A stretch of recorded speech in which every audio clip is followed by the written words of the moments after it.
Comigo no programa de hoje, ele, pastor Elias Soares, que de Moraes, esta manhã. Bem-vindo, Elias. Muito obrigado, pastor César. Fala pertinho. Aquele abraço a todos os amigos, irmãos. Olha, o trânsito de São Paulo não colabora. Não, mas tá bom. É uma correria. Quero mandar um beijo aqui para minha esposa, irmã Débora Soares, para Abigail Soares, para o Davi e para todos os nossos amigos no nosso canal, no YouTube, PR Elias Soares Oficial. No YouTube. Certo. Eu falo igual o Luciano, aprendi com ele. YouTube, PR Elias Soares Oficial. E no Instagram, PR Elias Soares Oficial, é claro. PR Elias Soares Oficial no YouTube e no Instagram. Você entrou no TikTok, Elias, ou não? Olha, a Abigail é que vê essas paradas aí, como diz a garotada, né? TikTok, tem um outro também. Tem TikTok, tem um concorrente do TikTok, é verdade. Tem, então ela já colocou todos os aí, mas o que... Kawaii, isso aí, que eu falava Kawaii, olha só, nada a ver, né? Kawaii. E ela já botou em todas essas mídias aí. Maravilha. E o nosso tema hoje é contradições bíblicas. Existem? Elas existem? A Bíblia tem contradição? Bom, vamos lá. Uma que surgiu até depois do nosso programa é sobre o nome de Jesus. E aí tem muita coisa sobre o nome de Jesus e eu queria aproveitar o pastor Elias aqui para isso. A primeira é sobre as traduções. Seitas restauracionistas, elas existem o tempo todo. Muitas delas têm um caráter de serem seitas proféticas, né? São aquelas que marcam datas para a volta de Jesus. Algumas delas militam na ideia do nome de Jesus. Então tem as testemunhas de Iehoshua e testemunhas de Ial-Roshua, testemunhas de Ial-Rushua, testemunha de Alcha, agora tem Ialcha e tal. E todas essas seitas, elas reclamam uma questão, que é nomes não se traduzem, nomes não podem ser traduzidos, por isso o nome de Jesus é uma farsa. Jesus é uma farsa. Então o nome de Jesus, esse nome Jesus não pode ser verdadeiro, porque tanto o grego quanto o hebraico não tem a fonética do J, né? Esse J, não tem esse som.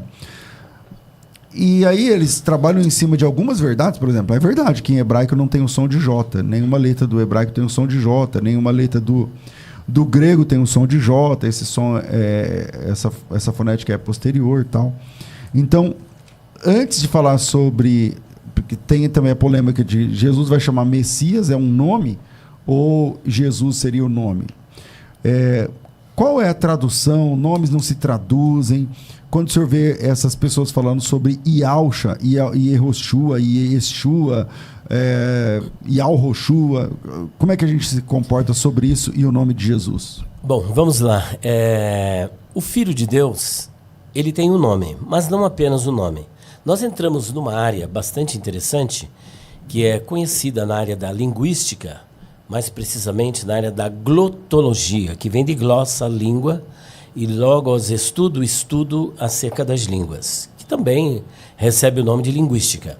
Dentro da glotologia, pastor César, nós temos um estudo chamado onomatologia.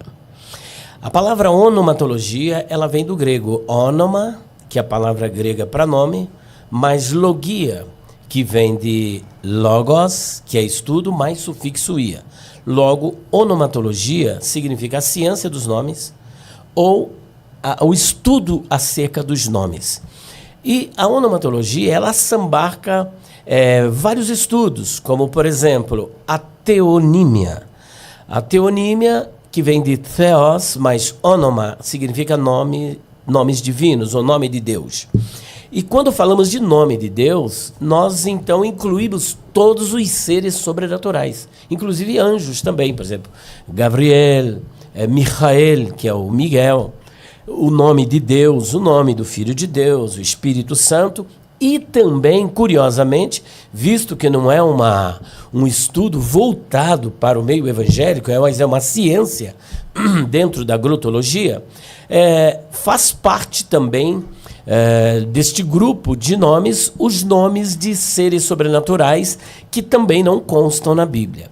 O nome do Filho de Deus, portanto, faz parte da teonímia, é um nome divino. Agora, a grande discussão é qual é o verdadeiro nome do Filho de Deus. Afinal de contas, é Yeshua? É Yehoshua? É Jesus? É Yahushua? É Yerro? Sei lá, tantos nomes. Possibilidades aí que o pessoal vai criando. Esses grupos são conhecidos como os grupos restauracionistas do nome. E também tem os restauracionistas do próprio texto bíblico, dizendo que o texto bíblico ele foi romanizado, a igreja corrompido, alterado. Agora preste atenção, só para o Novo Testamento nós temos quase 6.000 manuscritos. E que foram descobertos, não é por evangélicos, por católicos, não. Pela arqueologia, que também é uma ciência que está a serviço da verdade histórica.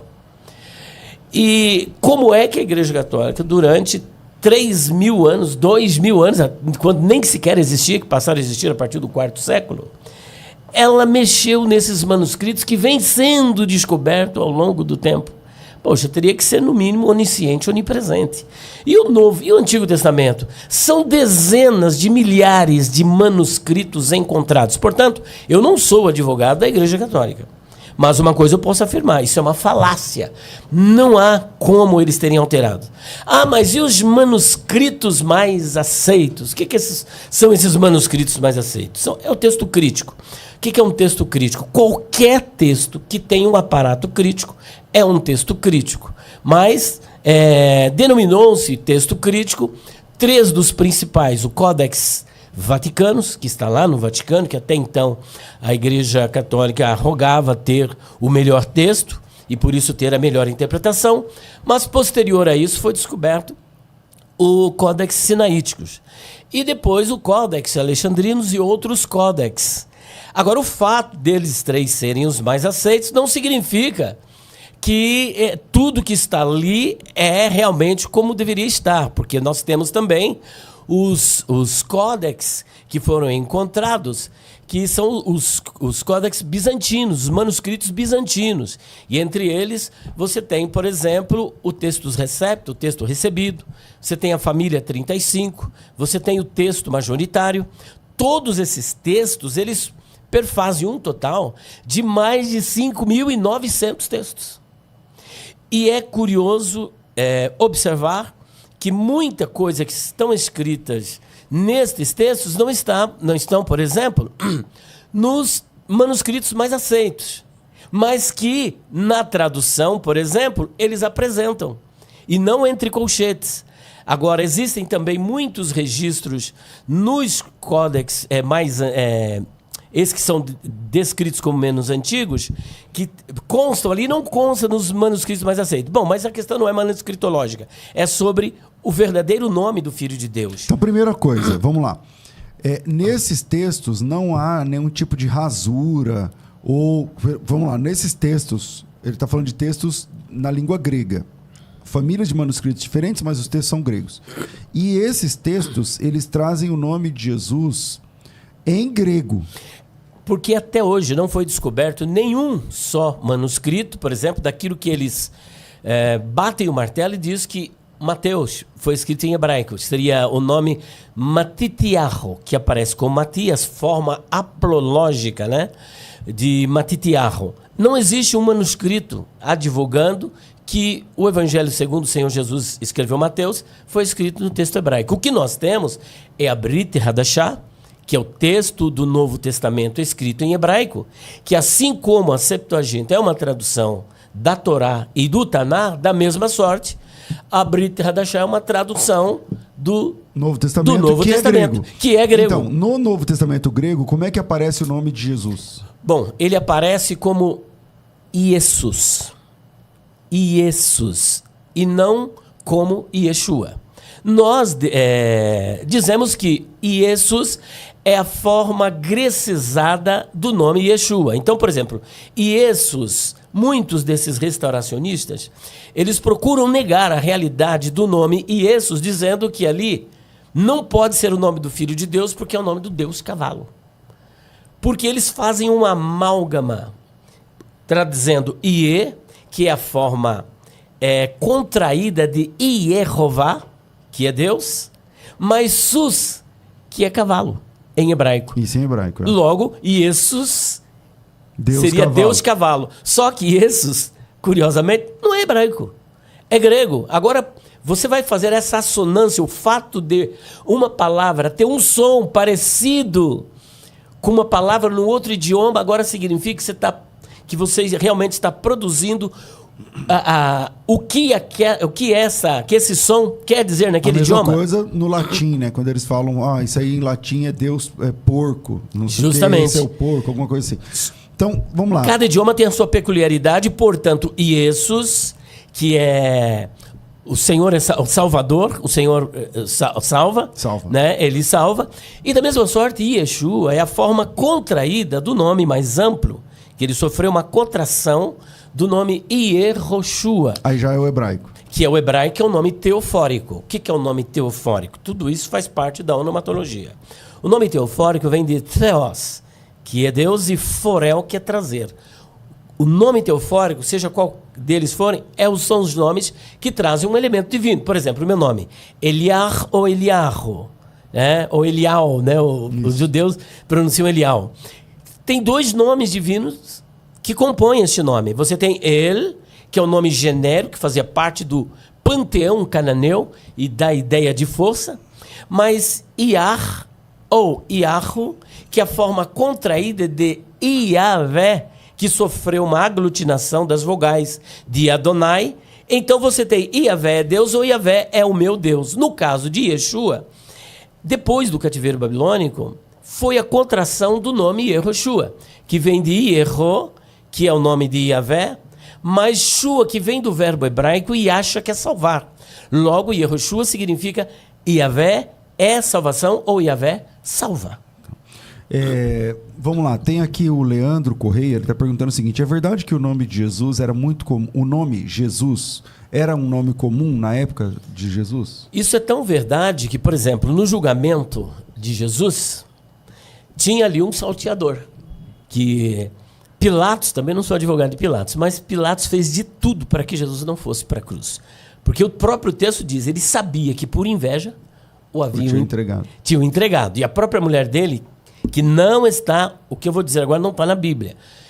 O nome dela, de acordo com a tradição, se eu não me engano, nos Atos de Pilatos, que é um livro pseudoepígrafo, o nome dela aparece como Cláudia Prócula.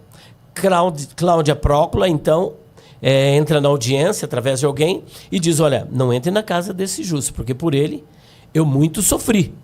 Agora, o que ocorre? Isso Pilatos, aí já está na Bíblia. Já está na Bíblia. Agora, só não está o nome. Só não está esse nome da Cláudia Prócula. O que ocorre? Pilatos tinha 1000 motivos para não levar Jesus para a cruz. E até ele queria provocar as autoridades judaicas, né? Só que ele, então, como era costume, sempre soltar um prisioneiro por ocasião da festa, trouxeram quem? O pior crápula da sociedade. Que eu costumo dizer o seguinte, quem é Barrabás? Barrabás sou eu, Barrabás somos nós, né? Falou, quem que vocês querem que eu solte? Barrabás ou Jesus chamado Cristo? De acordo com a história, Barrabás também se chamava Jesus. Tem Jesus o justo. São várias pessoas com o nome de Jesus na época. Assim como, por exemplo, na Bíblia são várias pessoas com o nome de Miguel, que a bem da verdade não é Miguel, é Michael, que a transliteração seria Micael. Isso é uma realidade, tinha mesmo. Vamos lá. Aí a Electra, ela diz assim, Jesus nem existe no hebraico, é Yeshua. Então, volta aqui a explicação, né? É verdade, né? Não tem como ter o nome Jesus em hebraico, porque em hebraico é Yeshua. Mas a tradução...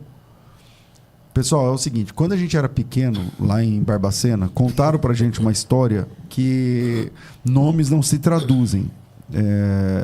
Só que lá em Atos 9,36 está dizendo assim, ó, havia em Jope uma discípula por nome Tabita, que traduzido esse nome é Dorcas. Contaram essa história pra gente que nomes não se traduzem, mas na Bíblia o nome se traduz sim, né, o tempo todo. Por exemplo, quando você tem a Bíblia King James, o que é King? é rei.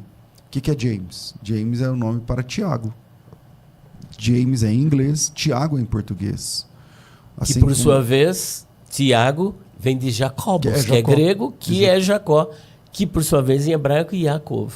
Então você tem Tiago, Jacó e James são o mesmo nome em línguas distintas, tá certo? Então em português, Tiago, em inglês, James, em hebraico, Yaakov, que é Jacó para nós, entende? Então, a mesma coisa, são muitos, né? Por exemplo, Guilherme. Guilherme, em português, em inglês é William, né? Então, enfim, nomes se traduzem o tempo inteiro. Mas contaram para a gente essa história. E aí as pessoas dizem assim, não pode traduzir o nome de Jesus, porque não sei o que e tal. Então, vamos lá. Quando você fala Jesus, assim, J-E-S-U-S, você está falando o nome do Salvador em português. Se for em hebraico, é Yeshua. Se for em grego, é Jesus. Se for enfim, depende da língua. Entende? Então, em inglês é Jesus. Jesus. Então, a primeira coisa que a gente tem que assumir é que nome se traduz sim. Nome se traduz sim. Não é verdade que nomes não podem ser traduzidos, porque na Bíblia nomes se traduzem. E aí esse versículo de Atos 9:36, eu acho que põe um ponto nessa questão, porque havia em Jope uma discípula chamada Tabita, nome esse que traduzido é Dorcas. E não só esse, João 1:41. Este achou primeiro a seu irmão Simão e disse-lhe, achamos o Messias, que do hebraico é o Mashiach, que vem de machar, lambuzar com óleo, separar para um ofício. Que traduzido é o Cristo, que vem do grego Christos, da raiz grega Crio, que é lambuzar com óleo e separar para um ofício. O Elias, e essa história de que há uma contradição entre Isaías e Lucas? Porque lá em Isaías está dizendo que ele vai ser chamado de Emanuel. E aí tem um monte de irmãos que chamam irmão Emanuel, né, tal, não sei o quê, e tal. E no Novo Testamento, o anjo Gabriel chega e fala assim, para o José, você vai colocar o nome dele de Jesus. Emanuel ou Jesus? É uma contradição? Bom, não vemos contradição a partir do momento que você volta os seus olhos para essa questão onomatológica. Dentro da onomatologia existe uma área conhecida como polionímia. O que é a polionímia? Polionímia vem de polis, e polis em grego é vários. Por exemplo, uma palavra polissílaba é aquela que tem 4 ou mais sílabas. Então a polionímia vem de polis, vários. Mas onomá, que é nome, ou seja, a polionímia ocorre quando você encontra com um indivíduo que tem mais de um nome, 2 nomes, 3 ou até 4, como é os nomes. Deus, por exemplo, tem vários nomes. Jesus tem vários nomes. O próprio Pedro, esse não era o verdadeiro nome dele, ele tinha o nome de Shimeon, que passa a ser Simão, que passa a ser Simão Bajonas, Simão Pedro, Quefas. Veja quantos nomes agregados a uma mesma pessoa. No caso de Jesus, realmente nós temos ali em Isaías capítulo 7, versículo 14, como uma profecia de dupla referência. Em princípio, ela tem a ver com Acás, mas quando nós vamos para o Novo Testamento, principalmente em Mateus capítulo 1, versículo 23, nós vemos o cumprimento literal desta profecia na pessoa do Filho de Deus. E ali ele também é chamado de Emanuel. Mas se você ver o versículo de número 20 do capítulo 1 de Mateus e Lucas 1:31, o anjo diz que o nome dele seria Jesus. Afinal, Jesus ou Emanuel? As duas coisas. Tanto Jesus quanto Emanuel, levando em consideração essa transposição do abismo cultural em que uma pessoa tinha mais de 2, 3, 4 nomes. É como, por exemplo, uma outra curiosidade que aparece no livro do Apocalipse. João é convidado a subir até o céu. Chegando lá no céu, ele vê um trono e alguém que está sentado sobre o trono. E ao redor deste trono tem 4 tronos, e depois mais 24 tronos. E aí João, no capítulo 5, ele chora muito, porque aquele que está sentado sobre o trono trazia um livro que estava selado, e ninguém podia olhar para ele, ninguém podia abrir esse livro. E ele estava curioso, como todos nós, para saber o conteúdo deste livro. Quando então um dos 24 anciãos diz assim para João: João, não chores. Eis aqui o leão da tribo de Judá, que venceu, e ele é digno de abrir o livro e desatar os seus 7 selos. E quando João vai olhar o leão da tribo de Judá, o que é que ele contempla? Ele contempla um cordeiro. Agora, é leão ou é o cordeiro? Não aparece? Não parece aparentemente contraditório? Por que não é contraditório? Porque Jesus agregava as 2 figuras em si. Ele tanto é o leão da tribo de Judá, que inclusive todas as tribos elas têm um brasão. E o brasão da tribo de Judá é justamente o leão. Mas por que Jesus também é o cordeiro? Porque em João capítulo 1, versículo 29, quando João vê Jesus que está se aproximando, ele diz: eis o cordeiro de Deus que tira o pecado do mundo. Portanto, ele é o nosso cordeiro, o cordeiro pascual, e é também o leão da tribo de Judá. Maravilha, maravilha. Vamos lá. Temos mais perguntas aqui, Elias, sobre o nome de Jesus e sobre essa questão dos nomes e tal. Você já viu, por exemplo, essa seita? É um pessoal que fica marcando a volta de Jesus quase todo ano. Já tem uns 5 anos que eles fazem isso, ou mais, talvez. Eles ficam marcando a volta de Jesus todo ano. Inclusive tem uma figura aí que já marcou várias vezes a volta de Jesus e até agora... Isso. E tem muito seguidor. É um falso profeta. E... Como é que ele chama? Esqueci o nome dele. Romildo Ferreira. Romildo... Ferreira. Não sei, é Ferreira? É Ferreira. Tá certo. E fica marcando, é um falso profeta, fica marcando a volta de Jesus. E o grande desafio é falar que o nome de Jesus é Iausha. Essa construção é uma construção possível do nome de Jesus em hebraico? Por exemplo, na Bíblia, o Salvador se chama Yeshua ou Iausha?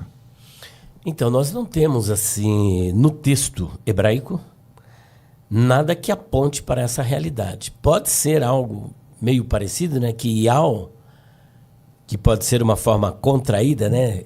Que na verdade Ial seria Yahu, que geralmente os judeus eles não pronunciam esse H, que é a transliteração do Vav. É Vav, né?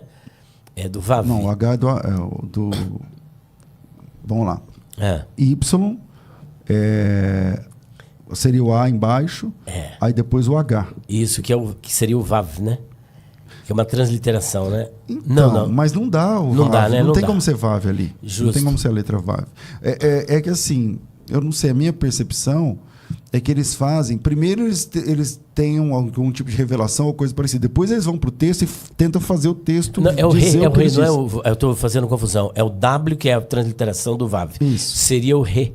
Então, é o rei. Tem o que rei é o e tem o H, rete, né? Isso. É o rei, o rei seria é o H. Só que geralmente os judeus não pronunciam, né?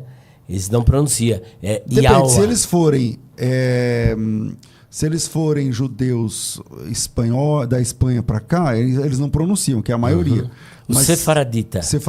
Mas se eles forem lá da Rússia e tal, já que pronunciam. são os askenazitas e tal, eles já pronunciam. Já mas pronuncia. A maioria não pronuncia. Então, dá um som bastante semelhante, né? Como é que eles pronunciam? Iausha. Iausha. O nome de Jesus é Iausha. Iausha. Diríamos que seria o mesmo que Yeshua, mas Iá, mas eu não acho dá meio... por conta não dá. por exemplo, desse quando você vai, por exemplo, né, Yeshua, por exemplo, você tem o Yod, o Shin, o Vav, que aqui no caso seria o U, e você tem o Ain, né? Para dizer Yausha aqui, não faz sentido. Não é uma construção possível. Né? Não é uma construção possível. Desculpa, obrigado. Não é uma construção possível, né? Aqui. O que nós encontramos no texto hebraico, no texto massorético, no texto consonantal, no Tanar, é sempre essas formas. Por exemplo, a forma reduzida de Iervá ou Iavé pode ser Iê, pode ser Iô, pode ser Ierro. mas nunca Ial. Não dá. É uma construção impossível, né? Bom, vamos lá. Manda sua pergunta para cá. O WhatsApp tá disponível. Cadê o WhatsApp? 97417-4129, 97417-4129. E é Romilson Ferreira mesmo. O Elias estava certo. E aí o Lenilson está dizendo, está no YouTube, infelizmente, levando muitos à perdição. O que mais me espanta não é ele, são os seguidores. Como pode o camarada profetizar 4, 5 vezes a volta de Jesus, não se cumprir? Não, isso é um erro, o irmão é fraco. E vai aumentando o número de seguidores. Vai aumentando o número de seguidores. E aí dentro deles também começa a ter dissensões entre eles, pessoas que seguiam ele, começa outro. Tá? Enfim, outras ramificações, né, que vão surgindo. Só que segue lá, firme e forte, com muitos inscritos no canal, cada vídeo. E quando você olha para o texto não, quando você olha para os vídeos, né, você percebe que ele não fala nem português direito. Ele quer dar aula de hebraico, de grego, falando latim e tal, enfim. Agora, sabe qual... você vai colocar. Não, pode falar. Sabe qual é a razão de tudo isso? É uma escatologia, e que é um erro que sempre ocorreu, fundamentada na geopolítica. Você lembra de Hal Lindsey? Opa! Tem um livro, Agonia do Grande Planeta Terra. Hal Lindsey escreveu, acho que na década de 60 ou antes disso. E também, logo na década de 80, ele escreveu o seguinte: contagem regressiva para os anos 80. Juízo final, contagem regressiva para os anos 80. E ele fez esta obra escatológica baseando-se no quê? Naquela Guerra Fria que existia entre os blocos soviéticos, que era a União Soviética, e os Estados Unidos, que havia... E o anticristo era o Gorbachev. O Gorbachev. Tá entendendo? Porque ele tinha uma marca na testa, lembra? Justamente. Ele tinha uma mancha na testa. Aí surgiu a moedinha de 5 centavos que tinha um boi. Isso aí, ó. Depois surgiu a internet, www, que é 666, que é vav, né? Falou, olha, 666. Isso daí, código de barra, já é a marca da besta. Então, toda vez que as pessoas procuram fazer uma escatologia fundamentada na geopolítica, dá isso. Olha como é que nós estamos. Numa grande efervescência,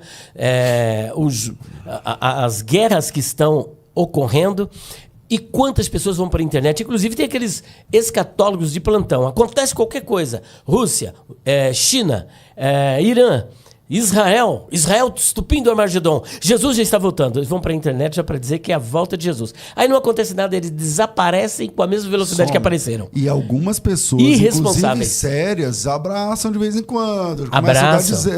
E alguns aparentemente sérios. Olha, nós temos, eu não vou aqui citar o nome, um amigo meu, inclusive já esteve na musical há muito tempo atrás, até que o professor Luciano acabou enquadrando a fera lá que disse que era de Harvard. Tá lembrado, né? Sei. Ele escreveu uma obra, foi lá no Ipiranga vender essa obra. Ele falou, desta vez é pra valer. Jesus volta em 2018. O camarada tem tanta sorte que ele morreu antes, César. Morreu antes. Porque ele não saía da livraria. Eu não sabia que ele tinha morrido, não. Morreu? Aí ele morreu antes. Aí qual foi a base que ele fez? Falou, bom, a figueira vai florescer. E é o sinal, né, da volta de Jesus. Aí ele... O que ele fez? 1948, 14 de maio, a figueira floresceu. Uma geração, de acordo com Moisés, no Salmo 90, é 70, 80 anos, ele padronizou. 70 anos é uma geração. 1948, com mais 70 anos, 2018. Pá, escreveu um livro, agora é para valer. Eu sou doido para encontrar um livro desse, não consigo. E aí ele bateu o martelo, 2018. Só que ele foi antes da profecia dele. Foi promovido. Às vezes Deus revelou pra ele que ia levar ele, né? Ele falou, então vai voltar, voltou só pra ele. Mas foi antes. Voltou só pra ele. Mas só que foi antes de 2018. Esse que é o problema. Não foi nem 2018? Não, antes de 2018. Bom, vamos trabalhar essa questão de figueira aí. O que você acha desse negócio da figueira florescer? Então, como eu acabei de dizer, eu vejo isso uma especulação para você colocar isso dentro de um contexto escatológico e dizer que Jesus já está voltando. Eu faço uma escatologia totalmente isenta de sinais. Cada um tem a sua forma de fazer escatologia. Tem o pós-tribulacionismo. Você, por exemplo, que vê um sinal. O sinal é o anticristo, a grande apostasia. Eu já vejo como uma vinda surpreendente. Então, mas da figueira, então, da figueira... Você acha que a figueira, lá no Mateus 24, é Israel ou não? Porque o texto, ele fala o seguinte, aí eu não quero de verdade não entrar em pré e pós, não, só o negócio da figueira, se é Israel ou não, porque assim, ó, 32. Aprendei, pois, a parábola da figueira. Quando já os seus ramos se renovam e as folhas brotam, sabei que está próximo o verão. Assim também vós, quando virdes todas essas coisas, sabei que está próximo às portas. Aí ele continua, em verdade não passará essa geração sem que tudo isso aconteça, passarão a terra, mas minhas palavras não passarão. Aí ele vai parar de falar da figueira. O que é essa figueira? Eu vejo apenas como uma expressão idiomática. É como quando Jesus diz o seguinte, sobre a entrada, oh meu Deus do céu, a do camelo, não. O fundo da agulha lá? Isto. É mais fácil passar um camelo pelo fundo de uma agulha do que um rico entrar no céu. A expressão significa simplesmente que é difícil ou praticamente impossível alguém que confia nas riquezas entrar no céu. Porque a riqueza é descrita por Jesus lá em Mateus capítulo 6, versículos 24 ou 25, como sendo mamon. E mamon é uma palavra que vem, um nome que vem do siríaco e significa aquele em quem alguém confia. Então eu vejo mais como uma expressão idiomática. Pode ser que eu esteja errado. Não sei o que você acha. Eu acho assim que Jesus diz assim, ele falou do... Vamos lá, Mateus 24 os discípulos estavam maravilhados com o templo, Jesus falou, não vai ficar nada disso aqui, vai acabar tudo, não vai ficar pedra sobre pedra, e os discípulos falaram, tá, quando que isso acontece? Que sinais haverá dessas coisas que o senhor acabou de falar, que não vai ficar pedra sobre pedra, e já aproveita e fala sobre a sua vinda e sobre o fim do mundo. E aí Jesus fala um monte de coisa lá e tal, e no fim dele falar um monte dessas coisas, ele termina no versículo 29, né, tal, até o 31, aí ele fala assim, agora se liga na parábola da figueira. Quando os ramos, pega um pé de figo, quando já os seus ramos se renovam e as folhas verdinhas, né, brotam, é porque está próximo o verão. Assim vós também, quando virdes todas essas coisas que ele acabou de elencar, sabei que ele está próximo às portas. Então faz um paralelo. Eu não consigo ver que a figueira é Israel. Eu não consigo olhar e falar assim, tá vendo? A figueira é Israel. Ele está dizendo assim, quando a figueira brota, porque quem conhece pé de figo é o seguinte, ele fica pelado, ele perde as folhas, ele fica pelado, fica só as varas. E aí depois ele começa a brotar. E aí quem tem bastante pé, tem um lugar, Elias, quando você for a Israel, você vai lembrar disso, se for nessa época. Lá no pé do Monte Hermon, nasce o Rio Jordão. E lá tem uma plantação de figo gigantesca, eu nunca vi daquele tanto. E quando você vai no tempo que ele está desse jeito que Jesus está falando aqui, brotando, é um cheiro do figo, de longe assim. E aí é uma delícia. Aí ele fala assim, aprendei a parábola da figueira. Quando os ramos se renovam, as folhas brotam, bate com o verão. Assim, olha, a folha está brotando da figueira, então o verão está chegando. É disso que ele está falando. Aí ele diz assim, vocês também, quando virdes todas essas coisas que eu falei, que coisas que ele falou? Volta aí e vê tudo que ele falou. É porque ele está próximo. Então, não dá, eu não consigo colocar isso como Israel. Aí o pessoal fala, não, a figueira é Israel e a sequência de 70 anos, aí tem de 40, tem de 70. Tem de 100. Tem de 100, porque a conta não vai batendo. E o florescimento, eles indicam que seja 1948. O Estado de Israel, o sionismo. Então, primeiro tem que assumir que a figueira é Israel, mas o texto não dá indício. Aí depois tem que assumir que é em 1948, que também não dá indício. Depois... Enfim, é muita... Isso aí é a hermenêutica Thundercats.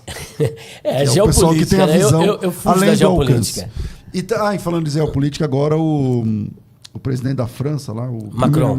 O Emmanuel Macron. Que já foi visto várias vezes como sendo o anticristo. Então, Elias, como é que as pessoas colocam o Emmanuel Macron depois era como sendo o anticristo? O filho não, o genro do Trump. O genro do Trump. É. Aí é o Emmanuel Macron. E gente séria, cara. Gente séria, que prega nas igrejas importantes do Brasil. Você está entendendo? Fica aqui, né? O que a gente pode falar, eu falo assim, irmãos, não vá por isso aí. Escatologia especulativa. É isso aí. Vamos lá. Mais perguntas. Elias, outras supostas contradições que as pessoas falam uma que vale a pena a gente tratar aqui. Olha, eu vou trabalhar uma questão curiosa. A questão curiosa está em Romanos capítulo 7, versículo de número 24. ela é conhecida como a prática da necroforia. O que Paulo quis dizer com a expressão? Romanos 7:24. 7:24, quer ver? Vamos Dá uma lá. olhada lá, por favor. Vamos lembrar. Desventurado homem que sou, quem me livrará do corpo dessa morte? A expressão enigmática é o corpo desta morte. Nós chamamos isso de expressão idiomática. Jesus tinha muitas expressões idiomáticas, Paulo da mesma sorte, e esta é uma delas. A palavra necroforia, que aí alguns historiadores veem isso como a prática da necroforia. A palavra necroforia vem do grego nekros, que é cadáver, morto. E o sufixo foria, que vem do verbo grego forel, mais sufixo ia. Logo, necroforia significa trazer um cadáver, trazer um morto. Esta prática da necroforia era um costume etrusco, uma prática etrusca de punir os condenados que cometiam crimes dolosos, ou seja, aquele onde há a intenção de matar. Então, o que ocorre? Os etruscos, quando alguém cometia um assassinato, o que eles faziam? Não prendiam o criminoso e também não matava imediatamente esse criminoso. O que eles faziam? Eles pegavam o corpo morto e amarravam ao corpo do assassino. E qual que era a finalidade? A finalidade é que ele, carregando este corpo, durante todos os dias da sua vida, ele ia comer com esse corpo, ia dormir com esse corpo, ia conviver com esse corpo, e esse corpo ele entrava em estado de decomposição e começava a liberar líquidos putrefentos. E ele ia convivendo com esse corpo em estado de decomposição a tal ponto que ele mesmo acabava morrendo por contaminação. Assim, Paulo ilustra o que Paulo está querendo falar. Ele está querendo falar da sua velha natureza. O bem que eu quero fazer, eu não faço. Mas o mal que eu não quero, é esse que eu faço. E então havia uma guerra entre a carne, a velha natureza, e o espírito. Vontade de praticar o que é bom, mas encontrava uma velha natureza que se opunha a essa vontade. Então ele ilustra isso como alguém carregando um cadáver. E se você não se libertar deste cadáver, o final será a morte. Mas eu louvo a Deus que no versículo de número 25, ele diz assim: mas graças a Deus por Jesus Cristo. Com isso ele está dizendo o seguinte: para que você se liberte desse corpo em estado de decomposição, que é a velha natureza, somente pelo poder de Cristo e estando debaixo da graça de Deus. Essa é a questão. Maravilha, maravilha. Bom, vamos para o intervalo. A gente começou um pouquinho mais tarde, mas vamos para o intervalo e a gente volta já já. Se liga aí, porque a FTB está chegando. Podcast Mostra o Texto.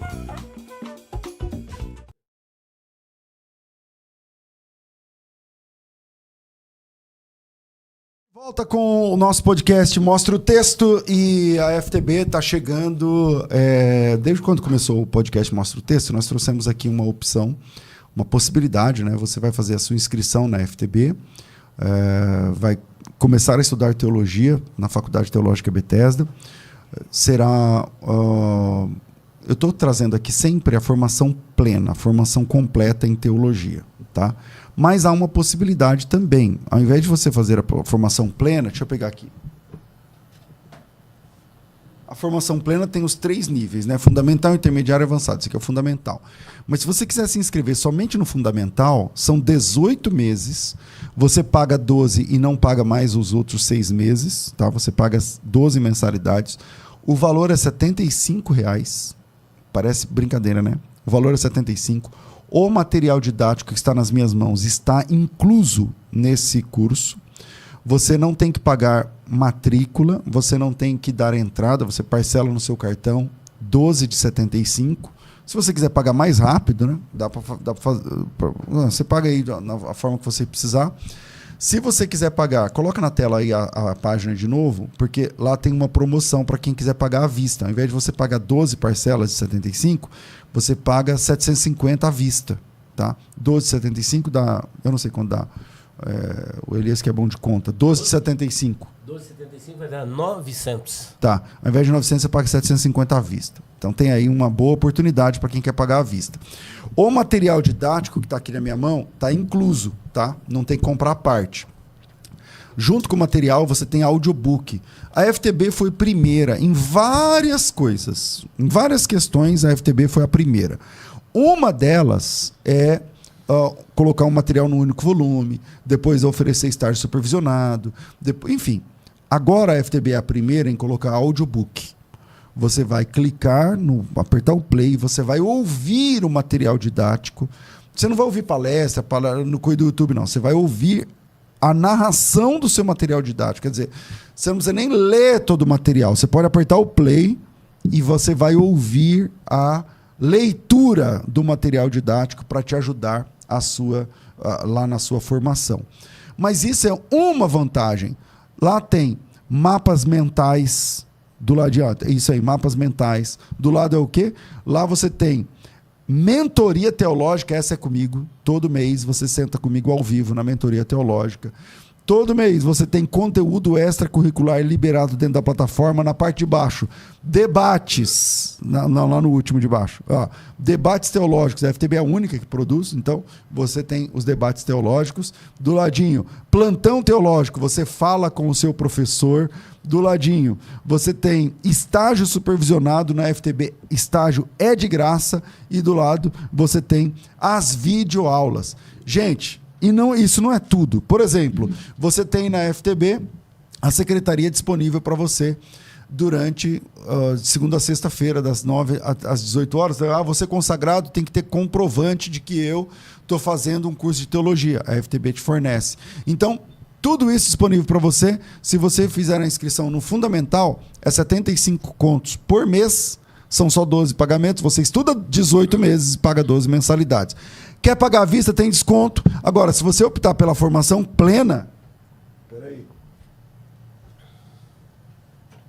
Se você optar pela formação completa, aí são todos esses materiais aqui, ó. Se liga. Tudo isso aqui chega na sua casa, tá certo?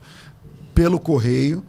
Quando você leva tudo, faz o vaso aqui inteiro. Olha, além de tudo, a FTB é um material bonito, né? Além de tudo, é bem muito bonito. A apresentação do material de primeiríssima qualidade. Tá aí, tá certo? Então, curso fundamental, curso intermediário em teologia, nível avançado em teologia. São 3 certificados. Eu não sei se o certificado está aqui. Não. Não está. Mas, não está. Mas, tá. Tá ali do lado. Aí não tem como. Se liga aqui no prêmio da FTB e aí eu vou ler pela câmera. Associação das Escolas Teológicas da América, de Educação Teológica da América Latina, é a ETAL. É o órgão mais importante da teologia na América Latina. A diretoria da ETAL, através do programa de premiação escolar, parabeniza a Faculdade Teológica Bethesda como escola destaque do ano de 2025. Então, quando eu falo, a FTB é a grande opção para você, não sei o que lá, o órgão que regula a teologia na América Latina também reconhece, é eles que estão dando esse prêmio, não sou eu que estou falando. Então, para finalizar, fica o desafio FTB. O desafio FTB é o seguinte: se você encontrar no Brasil uma escola, instituição, seminário, sei lá, que faz tudo que a FTB faz, o nosso curso fica de graça. Então, tem alguma que tem audiobook, tem alguma que tem estágio supervisionado, tem alguma que tem todo o material impresso num único volume, tem alguma onde você estuda 4 anos e paga um só. Você estuda 4 anos, mas paga 12 mensalidades. É muita moleza. Moleza maior do que essa. Só um enxadão de borracha para arrancar minhoca do asfalto. Então venha você também para a FTB, Faculdade Teológica Bethesda. Depois, se você conhece a FTB, escolher a FTB é só uma questão de lógica. Você vai gastar seu dinheiro por aí ou você vai investir na FTB. Na FTB você investe R$ 149 para formação plena, estuda 4 anos, tem todo o acompanhamento pedagógico e no final as suas 3 formações, né? Porque daqui 18 meses sai o seu primeiro certificado de formação no fundamental, depois intermediário, depois avançado. E você paga um valor congelado de R$ 149,90 só no primeiro ano, o resto deixa comigo, não tem que pagar mais nada. Pastor, como que eu faço para me matricular? É só colocar, aliás, é só clicar no link que está disponível aqui na descrição do vídeo, clica no link aqui da descrição do vídeo e venha participar com a gente. WhatsApp também está disponível, 942021234. Se você está ouvindo ao vivo, assistindo ao vivo, clica no link que está fixado no chat e venha participar. Espero você, Faculdade Teológica Bethesda, moldando vocacionados. Podcast Mostra o Texto. Estamos de volta com o programa Mostra o Texto. Semana que vem vai ser... Essa semana foi uma semana muito light aqui no Mostra o Texto de debates, mas semana que vem vai começar pegando fogo. Por exemplo, o pastor Silas Malafaia teve o seu celular e passaporte. O passaporte foi apreendido. E os seus cadernos de estudos? Os cadernos de estudos bíblicos e tal. Beleza. Eu não sou o maior fã do pastor Silas Malafaia. Entendo que ele é uma voz necessária. Entendo que o pastor Silas sempre foi, não é de agora. Sempre foi, lembra da Manchete? Quando tinha o programa da Manchete, tal, 30 anos atrás. Então sempre foi uma voz muito necessária. Era padre, era tudo, ele encarava ali. Né? E aí agora teve o seu... Isso é uma perseguição, porque ele não estava arrolado. Isso é uma perseguição. Religiosa? Isso tá... Eu não sei se é religiosa, mas isso é um problema com a nossa liberdade de expressão. Nossa liberdade de expressão. Então, segunda-feira, o nosso tema é: no Brasil, a liberdade de expressão está comprometida? O pastor Silas Malafaia vai entrar ao vivo.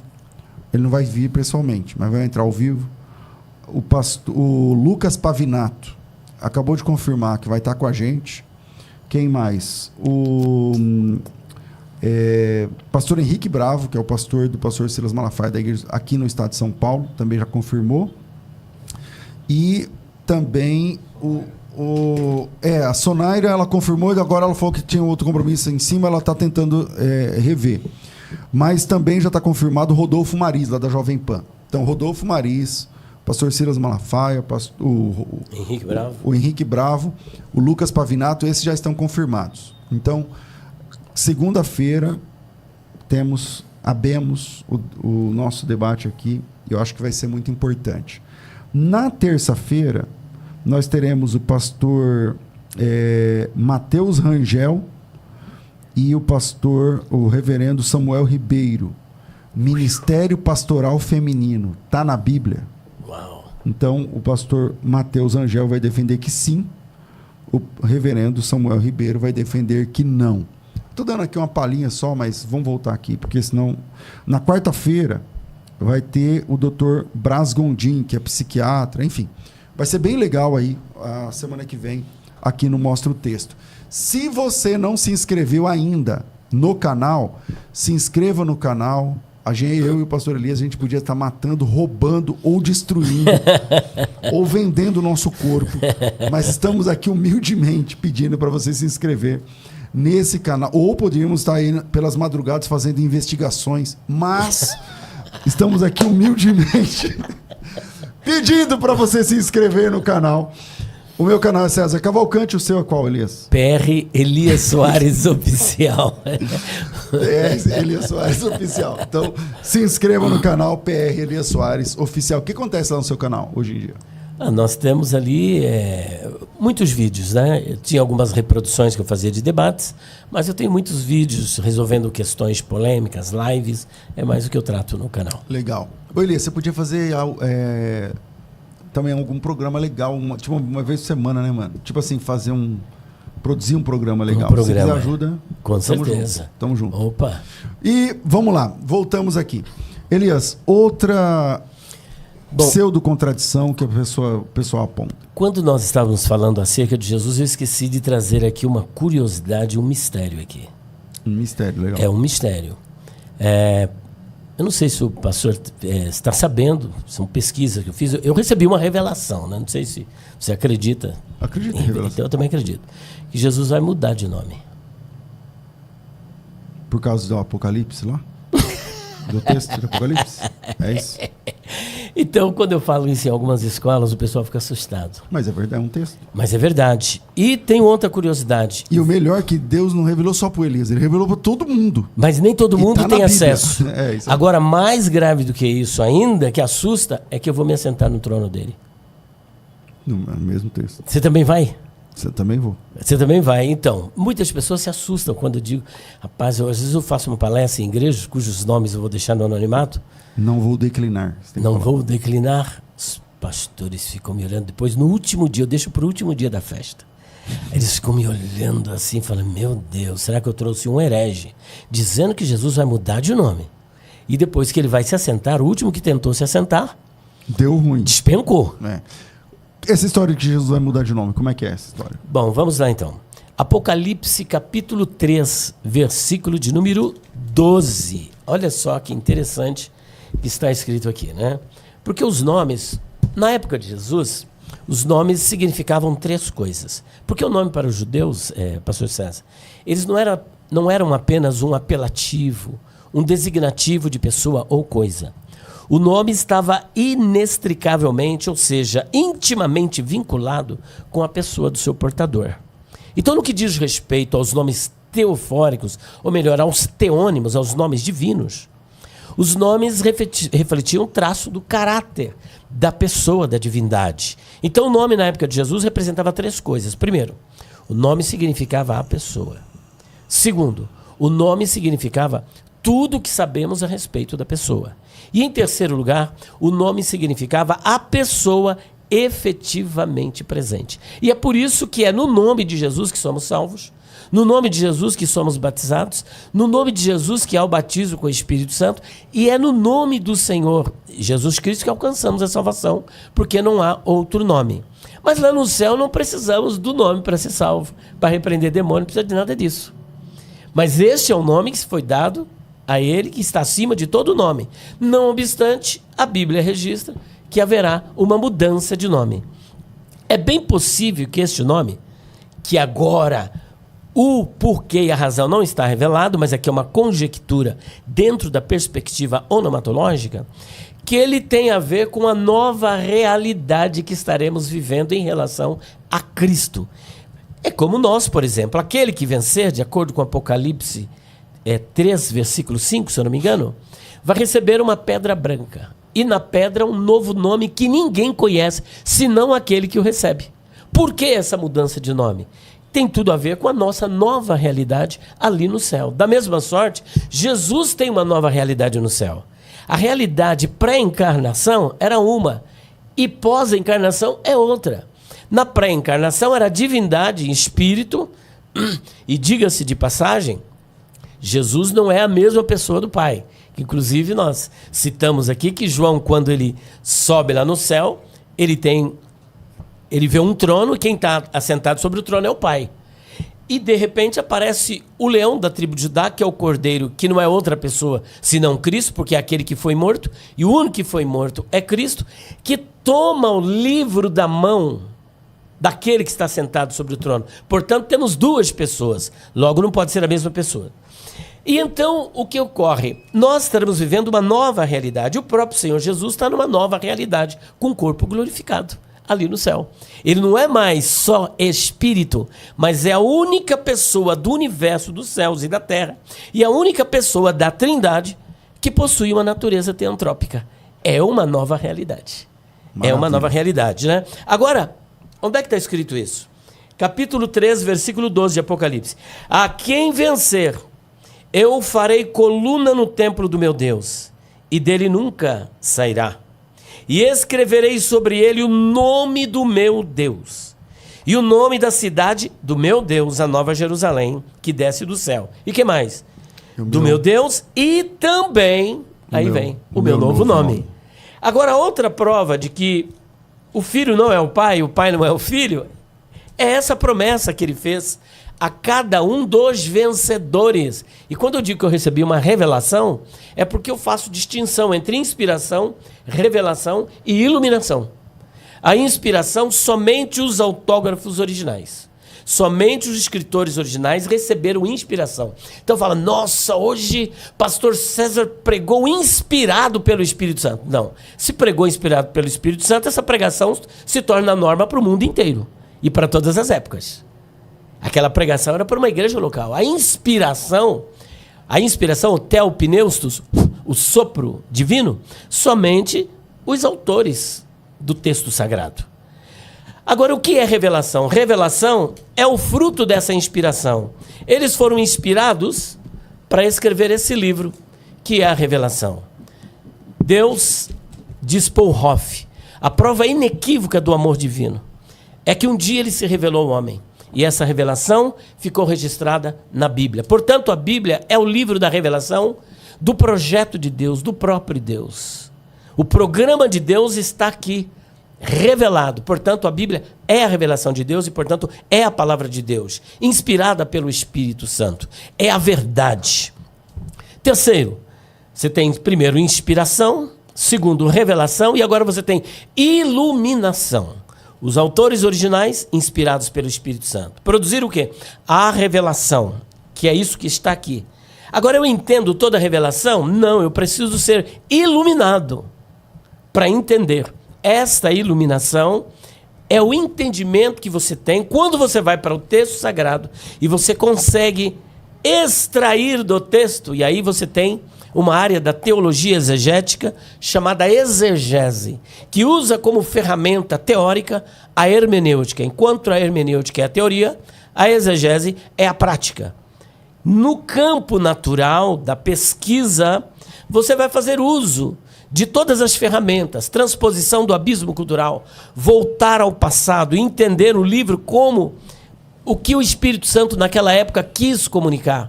Porque a Bíblia não cai do céu dentro de um vácuo histórico. Ela está dentro de um contexto histórico-cultural, de uso de costumes, e Deus falando a um povo, e, na verdade, esse povo está inserido entre vários povos. Então é importante a transposição do abismo cultural, você voltar ao passado para entender a realidade desse povo e o que aquela palavra naquela época significava. Então, quando você usa essas ferramentas e com auxílio da graça de Deus, que amplia o nosso entendimento, você está tendo o quê? A iluminação. Agora, só para finalizar, sobre o assentar no trono, nós temos aqui, olha, mostrando que realmente o Pai é o Pai e o Filho é o Filho. São duas pessoas distintas. Capítulo 3, versículo de número 21. O Senhor Jesus faz a promessa para a pior igreja do Apocalipse assim descrita. Quando falamos de Laodiceia, a gente fala a pior igreja. Não tinha nada de bom para dizer. Não obstante, essa igreja também é conhecida como a igreja do amor de Cristo, do amor de Deus, pastor César. Verdade. Né? Porque o que é que ele diz? Eu repreendo e castigo todo aquele que eu amo. Todo que eu amo. Se ela é alvo do amor de Deus, é a igreja do amor de Deus. Então nem tudo está perdido. Nem tudo está perdido. Vamos lá, versículo 21. Ao que vencer, lhe considerei que se assente comigo no meu trono. Olha Jesus falando. Assim como eu venci e me assentei com o meu Pai no seu trono. Então tem meu trono e o seu trono. Logo, 2 tronos para acabar com todo o enigma. Portanto, todo aquele que vencer irá se sentar. Uma pergunta aqui ainda nesse assunto. Que não quer calar. Eu repreendo e disciplino a quantos amo. Aí ele fala assim, seja zeloso, estou à porta e bato. Ele está falando isso para a pior igreja, é verdade. Para pior. Porque parece que tem outra que também a igreja, que não tinha. Não, então, mas parece que tem duas que não recebem nenhum elogio. Né? Então essa é uma das que não recebe nenhum elogio de Jesus. Isso aqui é como vocês gostam de dizer, é uma criptonita para a ideia de que Jesus não ama todos. Porque assim, ele está falando para uma igreja apóstata, ele está falando para uma igreja que ele está do lado de fora dela. Não era quente nem fria. Ele está do lado de fora dela. Do lado de fora. Ele está dizendo, eu estou querendo entrar. Eu estou querendo entrar, não estou aí, não estou com vocês. E ele está dizendo, eu estou falando isso porque eu amo. Eu nunca parei de pensar nesse texto dessa forma, mas seria essa uma criptonita para falar que... para o pessoal que fala que Deus não ama todos? Justamente, porque aqui era uma igreja de salvos. Alguns se distanciaram, inclusive o próprio líder, porque a repreensão começa com o líder. E aqui ele está dizendo que eu repreendo e castigo a todos quantos amo. A quem ele está repreendendo? A igreja de Laodiceia. Portanto, era alvo do amor de Cristo. E o exemplo clássico disso é Marcos capítulo 10, se eu não me engano, quando vai falar do jovem rico. O jovem rico, ele diz... Jesus o amou, né? Tá, diz o texto. É bom mestre. Acho que é bom mestre, né? Que ele fala, né? Bom mestre, que farei? O que farei para herdar a vida eterna? Olha o objetivo dele. O objetivo dele não era ficar mais rico. Não era entrar no paraíso. É ter a vida eterna. E o mais curioso é que ele faz uso da liberdade que o Senhor lhe deu. Porque é ele que vai a Cristo. É ele que vai a Cristo. Não é Cristo que busca ele, mas ele vai a Cristo. Até porque Deus já se revelou o seu amor para toda a humanidade. Lá quando ele busca Adão, ele diz, Adão, onde está? Ele está buscando a humanidade. Então Deus já deu o primeiro passo. O que resta agora é o homem corresponder a isso. Boa. Tá certo? Deus já deu o primeiro passo, porque Adão ali representa toda a humanidade caída. Ele fala, Adão, onde estás? Como fosse uma brincadeira de... Como é que é? De pique-esconde. Você está entendendo? Deus sabia tudo. Agora aqui, ele está simplesmente num sinergismo, correspondendo com o Senhor e diz, bom mestre, o que eu faço para herdar a vida eterna? E o que ele diz? Olha, observa os mandamentos, tal. Fala, tudo isso eu tenho feito desde que eu sou jovem, né? Até porque o bar mitzvah, para passar por essa celebração, a pessoa precisava realmente conhecer a Torá e cumprir os mandamentos, né? Que era o filho do mandamento, e a mulher bat mitzvah, que era a filha do mandamento. Resta-me alguma coisa? Ele falou, sim, resta. Só que Jesus, ainda antes te disso... falta uma coisa. Só que antes disso, tem um detalhe ali, Marcos. Jesus o amou. Jesus o amou e diz, falta-vos sim. Você vender tudo que você tem e repartir com os pobres. Jesus vai no âmago da questão. Qual era o problema dele? A idolatria. Ele tinha um ídolo no coração dele que chamava-se Mamon. E Mamon do siríaco significa aquele em quem alguém confia. O que é que o homem mais confia aqui na Terra? Seja sincero. Dinheiro mesmo. É o dinheiro. Faltou dinheiro, acaba casamento. Acaba alegria, relacionamentos. Acaba alegria, acaba esperança. Acaba tudo. É uma aflição, uma inquietação, uma tristeza. É o estresse. Vem todo tipo de problema. Nação guerreando contra nação. Mexeu nisso aqui, olha. Falou da taxa, falou do dinheiro. Já era. Acabam-se as amizades, acaba tudo. Tinha um político aqui no Brasil, acho que ainda é vivo, que ele dizia o seguinte, que a parte mais sensível do corpo humano não é o coração. Bolso. É o bolso. Então Jesus vai no âmago da questão. A partir do momento que ele ouve essa palavra, ele... Só que o que vale ressaltar é que está escrito, Jesus o amou, apesar de ser alguém que rejeitou a Cristo. Jerusalém, Jerusalém. E aí o pessoal que fala sobre isso, eles vão dizer, mas esse amor não é um amor salvífico, não sei o quê, tem dois amores, né? Tudo bem. Mas não é o amor que salva, o que salva é a graça. Vamos lá. Tem aqui a Kise Fernandes, ela mandou uns 50 contos, você viu aí, Cláudio? Uau! Então nós estamos montados na grana agora. Meu Deus, depois a gente divide aí, viu? Exatamente. Ela faz uma pergunta boa, ela faz o seguinte: uau. Deus fez homem e mulher à sua imagem e semelhança. É heresia considerar o Espírito Santo como parte feminina de Deus? A verdadeira trindade não seria o Pai, a Mãe e o Filho? Não é verdade que nos originais, Espírito Santo, ele tem um tipo de gênero feminino? Isso é uma verdade? Parece que ela está ouvindo isso, ela está perguntando para a gente. E aí? Pergunta boa, hein? Então, a gente não pode fazer esse tipo de leitura. Por exemplo, a palavra nome, em hebraico, não é masculino. É feminino. Tanto é verdade que o segundo livro da Torá, chama-se Shemot. É, porque é plural feminino. Plural feminino é ot. Agora, o que eu faço com isso? Peraí, como é que é a palavra? É Shem? Shemot. Então, mas aí Shem é um Shem nome? É nome. Significa nome. Nomes, os nomes. Só que é feminino. Então, isso é uma diferença entre idiomas e idiomas. Existem, por exemplo, Sal. E o Noé colocou o nome de um filho dele assim, né? Shem. Tem essa também. Agora, Sal Na língua portuguesa, o que é? Masculino ou Sal. feminino? Masculino. Em espanhol, é la sal. É feminino. Então eu acho que tomar isso como base para dizer que ele é do sexo feminino, do gênero feminino, isso é uma falácia. Ainda que ruach é feminino e não masculino. Parece que ruach seria um tipo de neutro. Em né? hebraico. Em hebraico, né? Mas, enfim, a designação, a terminação é feminina. Feminina, ruach. Terminação é feminina.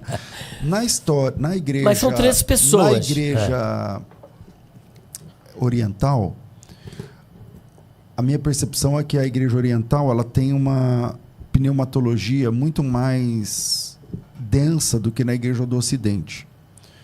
Mas tem eu vou lembrar quem é um dos pais da igreja, mas do Oriente, que ele falava que o Gênesis 1 e 2, 1 e 3, que fala assim, o Espírito de Deus pairava sobre a face das águas, ele fazia o trabalho como se fosse a galinha chocando.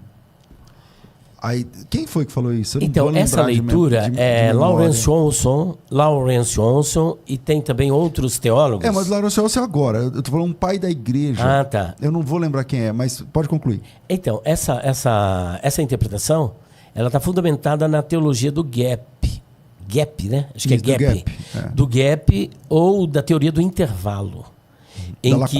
Da lacuna, são essas nomenclaturas. Eles advogam que entre Gênesis 1 e 2 existe um intervalo, que você encontra em Gênesis 1:1. Breshit bara Elohim et hashamayim vet haaretz, ou seja, em princípio, criou Deus os céus e a terra. Isso é um fato completo.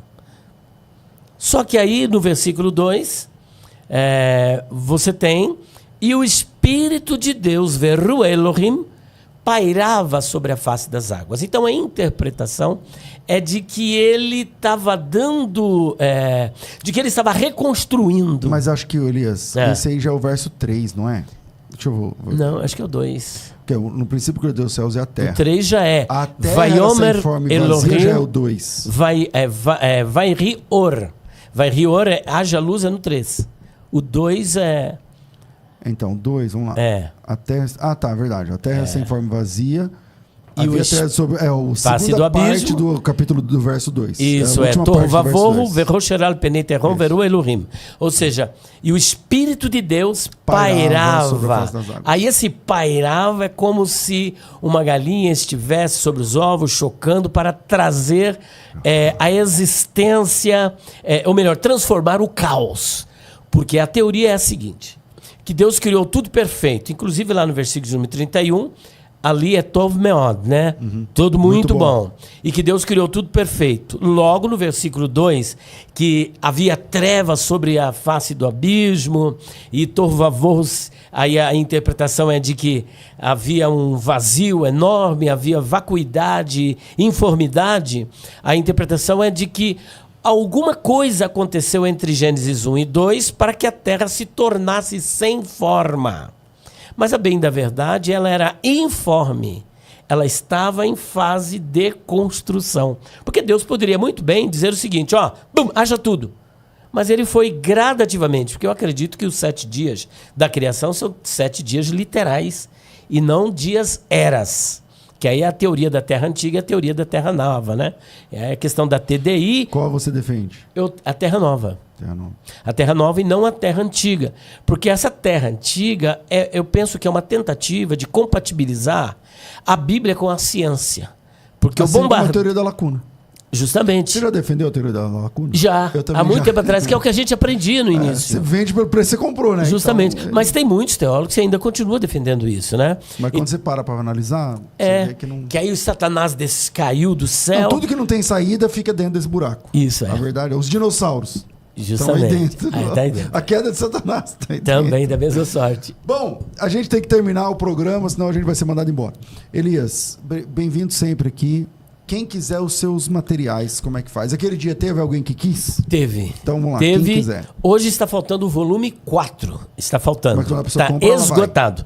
Esgotou? Esgotou. Está esgotado, né? Se alguém preferir, depois quando chegar a gente manda via correio. Aqueles que preferirem, a gente pode mandar via correio, você recebe esse depois, sem custo nenhum, tá? Mas aqui nós temos. Com saudade de fazer a propaganda. Vamos lá. Então vamos lá. Dá tudo aqui. Opa! Tudo aqui. São quantos livros? Aqui são 7 livros mais o curso de hebraico. Vamos lá. Faz a conta. Vem comigo aqui, ó. Quer ver, ó? Um curso de hebraico. O meu custa 1.800. Esse aqui custa quanto? Esse 680, tem 12 videoaulas. 680. Tem a Bíblia Hebraica em áudio, o áudio do livro e o módulo. Tá. Curso de hebraico, 680. Perguntas difíceis de responder. 30. Quanto custa? 30. Os pregadores dizem, mas a Bíblia... Quantas páginas tem esse livro? Tem 328 páginas. Jesus caiu 3 vezes durante o caminho? Não. A Bíblia não diz isso. Ele não caiu nenhuma vez. Os pregadores dizem, mas a Bíblia não diz. 82 coisas que os pregadores afirmam estar na Bíblia, mas não está. 95. Ah, R$100. Né? R$100. Só para fazer a conta aqui. Então já deu. 680 mais 30... dá 710. 710 mais 100 e 810. Como eu aumentei aqui, vou colocar R$800. Já está dando R$800. Perguntas difíceis de responder. São 384 páginas, 75 temas complexos da Bíblia. Quanto custa? 9,5. Então, 800 já deu 900. Ok. Perguntas difíceis de responder. 9,5. Vai para 1.000. 1.000. Escatologia, 100 questões escatológicas que fazem os pós-tribulacionistas tremerem. Eu não concordo com nada César tá disso. tremendo. Você vê que tá pra lá e pra cá o livro. Tô tremendo. Quanto custa esse livro, Elias? 190. 190. Eu vou colocar por 150 porque eu sou pós. Então, olha só, você viu só? 1.150. Olha só. Esse aqui custa quanto? 360. 360. Então eu tinha... vamos lá. Dicionário de palavras, expressões, interpretação. Quantas páginas e curiosidades bíblicas, 1.168 páginas. Tá.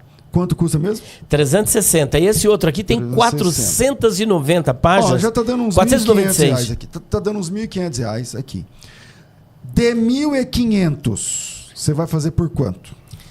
Hoje, na promoção, o que está aqui, se você pagar no cartão, 10 parcelas de 48. Apenas 480. Ué, 1.000 de desconto? Mais de 1.000 Mais de 1.000 de desconto. Tá. 480. Então você vai pagar R$48 em 10 parcelas de 48. 10 parcelas. 10 parcelas de 48. 10 de 48. Ou se você pagar no Pix... Não, calma aí. De 1.500 por... 480. 48 por mês são 10 vezes. 10 vezes de 48. Tá aqui. Então, 10 de R$48. Então, vamos ver. Vai dar certo? Vamos ver. 10 de R$48. Maravilha. E aí é o seguinte. Se a pessoa quiser fazer à vista, ao invés de 480, cai para quanto? Vai cair para 420. 420. R$420. Então pronto. Ou 420 no dinheiro ou 10 de R$48. Beleza? Tá, falta o telefone. Chama por onde? 0 operadora 11 9 3279 3001. 0 operadora 11 9 3279 3001. Ou você pode agora mesmo entrar em contato pelo 0 operadora 11 9 4901 6633. 0 operadora 11 9 4901 6633. É só colocar teu nome, tracinho promoção, tá? 949016633, coloca teu nome, tracinho promoção. E aí eu vou falar uma coisa fora a parte disso aqui. Eu sou pós-tribulacionista há vários anos. O Elias é pré. E eu tenho maior alegria de anunciar o material do Elias, porque eu sei que o Elias é um homem de Deus, a gente não concorda em tudo, e está tudo bem, vida que segue. Estou falando isso porque, assim, Elias, é muito difícil as pessoas se... O contrário não acontece. Tem gente que trabalhou comigo, fez comigo, hoje tem... ninguém me chama para nada. Não me chama para nada. Eu tenho maior alegria, cara, de trazer as pessoas, até que pensem diferente, até que as pessoas ouçam, entendam, vejam as razões aí, vê aí, tá certo? Então, compre o material do Pastor Elias, vai enriquecer você profundamente, com certeza. Então, 94901-6633 é esse o WhatsApp. 94961 4901-6633. 4901-6633. 4901 código 6633. Maravilha. Elias, obrigado, meu irmão. Eu que agradeço. Eu quero aqui apenas deixar um anúncio. Amanhã, se Deus quiser, estarei na nossa sede no Ipiranga, Avenida Doutor Ricardo Jafé, Assembleia de Deus, Ministério no Ipiranga, pregando às 14 horas. Será o 58º aniversário do Círculo de Oração. Olha que privilégio. Que legal, cara. As irmãs me convidaram. Você nunca pregou lá nesse evento? Nesse evento, não. Que legal. Aí, com a anuência do nosso pastor-presidente, pastor Alcides, nosso vice-presidente, pastor José Liante, e nós estaremos, os irmãos estejam orando para mim, a fim de que o Senhor possa nos dar graça. Zé Liante é meu padrinho de casamento. Foi seu padrinho, né? Pelo pastor Elias, então amanhã é dia. É Maravilha. um grande amigo das horas difíceis de me pegar aqui, levar lá em casa quando eu morava ainda lá no fundo da igreja. É uma bênção de Deus. Então os irmãos estejam orando a fim de que o Senhor possa nos agraciar ali no momento, porque é muita responsabilidade ali o trabalho com as irmãs. E amanhã eu estarei em Curitiba. Deixa eu achar aqui, ó. Vai ter lá um evento chamado... Deixa eu achar aqui o evento. Peraí, só um minutinho. Não está aqui. Vai acontecer um evento lá em Curitiba, na região de Curitiba, na verdade, Fazenda Rio Grande, promovido pelo canal Eu Acredito Podcast, Eu Acredito na Minha Geração. Já estive lá. Já? Que legal. Já. Gente boa, viu, Elias? O pastor Fábio. Então vai estar... é um evento de escatologia, então terá um pré e um pós ali. Eu sou o pós, tem lá um pré, não lembro o nome do pastor. Não brinca que você vai ser o pós? Vou. Pô, Dessa vez eu vou ser o pós. Dessa vez eu vou ser o pós. Então vai ser muito legal, é um evento fechado, é um seminário, quem quiser, entre lá nos canais do Eu Acredito Podcast e se inscrevam, vai ser uma alegria ver vocês por lá. Tô ficando por aqui, mas às 14h a gente volta. Segunda-feira o programa promete, hein? Segunda-feira, Lucas Pavinato, Silas Malafaia, Rodolfo Maris, Henrique Bravo, todo mundo aqui falando sobre liberdade de expressão aqui no Brasil. Tá comprometido ou não tá? Vamos lá. Às 14h, obrigado, Cláudio. Às 14h a gente volta, tudo isso e muito mais a gente faz dentro do reino, se for da vontade dele. De Deus.